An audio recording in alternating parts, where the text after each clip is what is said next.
Bonjour à tous, donc content de vous retrouver pour cette nouvelle vidéo hebdomadaire. Donc cette semaine, on va regarder des biotech, des small caps, comme toutes les semaines. Donc cette semaine, j'ai Farnex, j'ai IPH, j'ai CrossJet, j'ai Abivax, j'ai Quantum, j'ai Farming Group. Voilà, je pense que déjà ce sera pas mal. Ensuite en small cap, on va rester classique, hein. J'ai du Claranova, j'ai Budget Telecom, j'ai Vallourec, j'ai Atari. Et puis, en fonction de ce qu'on fera, du temps, on va regarder peut-être aussi The Blockchain Group. Voilà.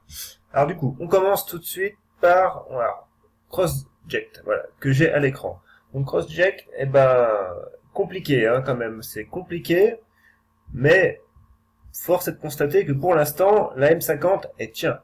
Elle tient tant bien que mal, mais elle tient. Donc, c'est le principal. On s'est encore fait une petite frayeur aujourd'hui, donc je réajuste un peu mon oblique. Toc, à peu près. Voilà, ça a du mal, voilà. Donc, faut vraiment zoomer pour s'apercevoir que oui, la M50 est là, les 2 euros elles sont juste au-dessus, hein, donc on les tape, on rebondit dessus, et là aujourd'hui on s'est fait vraiment une belle frayeur en descendant sur les 1,91,5, mais voilà, les acheteurs sont là, donc pour l'instant on reste dans ce petit range là, hein, de 2,13, 2,13 à 95 quoi. Et tant qu'on est là-dedans, hein, y a aucune décision, hein, et on voit bien le chandelier d'hier, hein, j'en ai parlé sur Twitter, c'est un doji, hein, alors comme signal d'indécision, on fait pas mieux. Donc voilà, tant qu'on tient cet oblique là, même bon maintenant, il faudrait pas qu'on descende quand même trop bas non plus. Hein, pour moi, les 1,95, 1,93, c'est le maximum. Hein.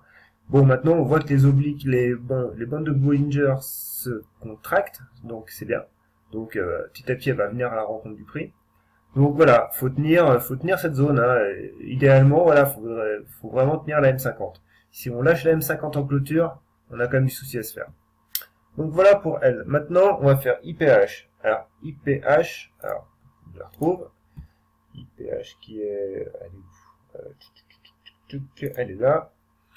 Alors, IPH, elle, depuis que la M200 a cédé, hein, techniquement, graphiquement surtout, c'est moche. C'est moche. Mais bon, voilà, petit à petit, on revient. J'ai tracé cette oblique là, on va dire un peu plus comme une simple hypothèse de travail. Mais voilà, petit à petit on y revient. Hein. Donc maintenant, c'est baissier à court terme, hein, ça c'est sûr, mais par contre ça reste neutre à moyen terme. Bien que la M50 là, elle soit cassée, c'est dommage quand même, c'est moche quoi. Mais voilà, on peut très bien retomber sur, revoir les plus bas, hein, sur les 5,60, voire s'arrêter à 5,70 au niveau de la Bollinger, ce qui serait pas mal, et puis latéraliser. Mais en l'état actuel, c'est pas très beau quand même. Du coup, après, j'ai Abivax. Alors, Abivax, par contre, elle nous a tout lâché. C'est dommage aussi. Mais, pareil, on va dire qu'à moyen terme, même moyen long terme, on est, alors, si je repasse une unité hebdomadaire, dans un grand triangle symétrique. Hein. Mais grand triangle, là. Et là, voilà, cette zone-là a lâché. Donc, on peut déjà la passer en rouge, aussi, au passage. Toc, voilà. Et voilà. Mais, bon, voilà, on voit très bien que là, les Bollinger vont diverger la semaine prochaine. Donc, on peut aller retourner voir le bas du triangle. Hein, bon, c'est quand même dommage hein, qu'elle ait cassé cette zone parce que c'était quand même une belle zone de support. Bon, voilà, c'est le jeu. Hein. Du coup, après j'ai Farming Group. Alors Farming Group, je m'en étais intéressé au printemps, je m'en étais désintéressé. Et puis là, moi, ça commence à être pas mal. Alors bon, on voit bien que la M200 et la M50 sont toujours baissières, hein, là-dessus, il n'y a pas de souci. Mais voilà, ce petit pivot là, court terme, là, sur les 0,78, est quand même à surveiller. On voit que la M50 est sur cette zone. Bon, maintenant, voilà, méfiance quand même avec la M200. Hein. Mais ce pivot-là commence à être pas mal, et puis on voit que les bandes de Bollinger sont quand même pas mal contractées, que voilà, il suffirait de pas grand-chose pour qu'elles divergent, et au moins les retrouver le prix, bah voilà, dans les 0,84, c'est faisable quoi. Maintenant, la M200, méfiez-vous. Quantum Genomics. Alors Quantum Genomics, elle, pareil, ça patine hein, quand même. Hein. c'est pareil, hein. Ici, donc bon, on a eu une fausse cassure dans la semaine, ça n'a pas fait. Du coup, maintenant, on revient tester les 4,91. Pareil, les 4,91 sont à tenir parce qu'en fait, ça correspond à la M200 horaire. Donc en unité horaire, 1 heure. Donc on voit très bien ici, hein. Donc maintenant, voilà, j'ai tracé un petit canal baissier. Ce canal, il date d'aujourd'hui, hein. Je l'ai tracé, je l'ai peut-être pas partagé sur Twitter, parce que j'ai pas eu le temps.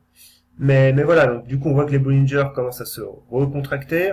Mais néanmoins, pour moi, hein, sous 5 euros déjà, il n'y a aucun, je vois rien, je vois pas de hausse. C'est surtout après au niveau, voilà, des 5,10, 5,05, quoi, cette zone-là, quoi. Dessous, ça reste précaire. Et puis, du coup, la dernière, là, Farnex. Alors, Farnex, il y en a qui ont dû avoir chaud aujourd'hui quand même, hein. Ils ont dû avoir des belles sueurs. Parce que elle nous a quand même tout dérouillé. Alors, du coup, si je repasse en journalier, on voit ça. Donc, on voit ça, et puis, donc, alors moi j'avais tracé donc cette oblique-là, cette oblique support, hein, elle date quand même d'un petit moment, hein, donc. Et puis, j'avais tracé, je vais y arriver, cette oblique-là, court terme, et cette oblique-là, résistance, aussi court terme. Donc du coup, bon, le prix est venu taper les 13,80, 13,80, ouais, 13,90 par là, ça n'a pas fait. Et puis on était sous la M200, hein, donc méfiance, et on était à l'intérieur des bandes de Bollinger, hein. Donc voilà, c'était de la volatilité en gros normale. Par contre, aujourd'hui, ce qui s'est passé, c'est que là, on est venu taper du coup notre fameuse oblique support, voilà, qui est tracée depuis un bail, qui a déjà 2 points ici, hein, et puis du coup, qui est venu ici, quoi. Et il y a quand même une réaction acheteuse, hein, donc du coup, on préserve, et maintenant, voilà, on préserve quasiment aussi cette oblique-là à court terme. Bon, voilà, en l'état actuel, c'est quand même pas très beau, hein, c'est pareil, c'est pas très beau. Maintenant, si la semaine prochaine, ça consolide dans cette zone, hein, des 11,70, 11,60, et puis que, bon, pourquoi pas, hein, mais attention, hein, rien n'est fait, hein. Pour l'instant, on peut très bien revenir aussi sur cette zone-là, alors du coup qui est pas rouge, mais qui est verte. Et puis là, maintenant, celle-là pour l'instant, on la passe en rouge. Toc. Voilà. Donc cette zone-là, pareil. On a cette zone-là bon, qui correspond à ce plus haut ici. Bon, pourquoi pas. Et après, c'est surtout, pour moi, ce niveau ici. Voilà, ce niveau des 10,70 € qui sera, qui sera un objectif si jamais cette oblique-là lâche. Voilà. Bon, c'est tout ce que j'ai à dire sur les biotech, hein. Maintenant, on va passer sur des small caps. Alors, j'ai Claranova. Bon, pareil, on en parle toutes les semaines. Claranova, hein, je vais me répéter, mais pareil, hein, ça patine. Ça patine méchamment même. Et là, aujourd'hui, la clôture est vraiment pas belle, quoi. Elle est pas belle parce que, déjà, toute cette zone-là, des 0,78, 0,79 est cassée en clôture. C'est la première fois que ça arrive. On y a été en séance, mais on l'a préservé. Là, aujourd'hui, on la casse. Donc, du coup, voilà. J'ai, on va dire, pour l'instant, c'est pas forcément un canal baissier parce que bon, j'ai qu'un point de contact ici. Et c'est surtout le report dessus là que j'avais fait, voilà. Bon, néanmoins, on peut voir aussi un biseau, hein, mais voilà. Donc, du coup, ça me donne une limite basse. Et après, après, c'est le grand saut. C'est le grand saut en direction des 0,70 qui correspondrait à ce report-là. Bon, on n'y est pas. Mais, quoi qu'il en soit, si on casse la M200, si on acte cette cassure de zone, après, c'est toute une psychologie à remettre en cause, hein. On parlera plus de hausse. Déjà, elle sortira de ma shortlist. Je la laisse encore cette semaine. Parce que voilà, je voulais en parler, et puis, on lui laisse ce bénéfice du doute. Mais là, clairement, en clôture, ça part pas bien, hein. Donc voilà, pas grand chose à dire, hein. Maintenant, on peut supposer quand même que la psychologie est en train de s'inverser fortement sur elle. Du coup, on va faire budget télécom. Alors, elle, pour le coup, c'est différent. Elle, on a un petit breakout là qui s'est effectué aujourd'hui. Donc on voit très bien. Ici, voilà. Donc c'est propre, hein, c'est propre avec la divergence de Bollinger. On est sur la M200 et on a cassé en même temps la M50, c'est très bien. Bon, maintenant, j'évite de m'enflammer parce que déjà vu le contexte actuel, je suis quand même frileux. Et puis là, voilà, on a quand même une belle oblique hein, qui nous attend, qui date de début 2018. Donc voilà, bon, on peut aller là, hein, c'est quand même un petit potentiel de hausse pour les plus court termes d'entre nous, ce qui est quand même pas mal. Je veux dire, on peut avoir 8-10%, hein, c'est bien. Moi après j'ai une vision plus moyen terme, donc là pour le coup, c'est un breakout de court terme, mais voilà, je suis pas très chaud en ce moment, on va dire. Après j'ai Vallourec. Alors Vallourec pareil, graphiquement, c'est magnifique. Sincèrement, le niveau des 2,50, il est très joli. Voilà. Là, on a un point ici, on s'est même approché ici. Voilà. Et là, pareil, bim, breakout, et techniquement, on a du volume, qu'on voit bien, ici. Donc ça, c'est très bien. Maintenant, pareil, la M200 approche, et elle est toute proche. Alors, je pensais qu'on serait allé la chercher aujourd'hui, on n'y a même pas été.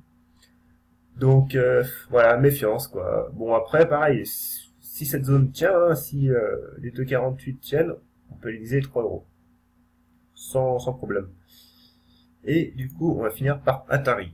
Alors, Atari, pareil, j'étais rentré une première fois, ça n'avait pas fait, je suis rentré une deuxième fois, ça n'a pas fait non plus. Donc à force, ça commence un peu, on va dire, à me gonfler, mais voilà, on est au milieu d'un triangle. Voilà, on a validé cette oblique haute, cette oblique baissière. Et là, voilà, on revient sur la M50. Donc cette zone-là est à tenir, hein, avec la M200. Voilà, c'est à tenir. Bon, du coup, les Bollinger se recontractent. À voir. Mais voilà, au-dessus des 0,41, pour l'instant, il n'y a rien à faire. Donc, voilà. Alors, je les ai faites un peu toutes. Ah oui, The Blockchain Group. Alors, je voulais parler, puis on finira avec celle-là. Blockchain Group, pareil, c'est une config très très belle. Néanmoins, pareil, hein, ça a du mal à se faire. Hein. Bon, du coup, on a eu la M200. La M200, pour le coup, là, elle a réagi. Et puis là, aujourd'hui, bon, pareil, on repasse cette oblique-là. Bon, c'est dommage. La veille, hier, on avait fait aussi un beau doji. Hein. Pareil, il signale la décision, donc on sait pas, le marché sait pas où il veut aller. Voilà. Bon, on a la M50 qui arrive là, qui est vraiment confondue avec mon oblique haussière. Donc, bon, ça peut être un support. Mais néanmoins, voilà, ça reste précaire. Donc voilà ce que j'avais à dire sur les actions. Donc on peut simplement, rapidement, regarder le CAC 40. Voilà. Du coup, le CAC 40, on voit très bien que c'est ce que j'ai marqué sur le site. Il est revenu au contact d'une oblique baissière. Et là, on voit très bien que ça commence à patiner un peu. Maintenant, on peut très bien retomber sur la M50, rebondir et repartir. Hein. Mais méfiez-vous de cette figure-là quand même. Hein. C'est pas joli. Donc voilà. Donc du coup, on a quand même des belles actions, des belles configurations graphiques. Hein. La shortlist, je l'ai pas bougé par rapport à la semaine dernière. On a toujours Actia, on a XFAB, on a Lizzy aussi, Katana. Katana, tiens, on peut juste la regarder. Elle est jolie aussi, Katana. Mais avec le contexte de marché qui risque de se mettre en place pour l'instant, et voilà, faut vraiment en tenir compte. Hein. Parce qu'ici, voilà, on a potentiellement un beau pivot qui peut se dessiner. Hein. Par contre, voilà, on a encore, comme pas mal d'autres small cap, des obliques sur la tête, des obliques à passer. Par contre, voilà, si on passe les 3 euros, ça libère du potentiel, quoi. Ça libère du potentiel, mais à condition que le marché soit favorable avec nous. Hein. Si on est contre le marché et contre la tendance dominante, ça sera peut-être un faux signal de plus. Hein. Donc voilà ce que j'ai à dire pour aujourd'hui. J'espère que cette vidéo vous a plu. N'hésitez pas à vous abonner, très important. Et puis à bientôt sur Twitter.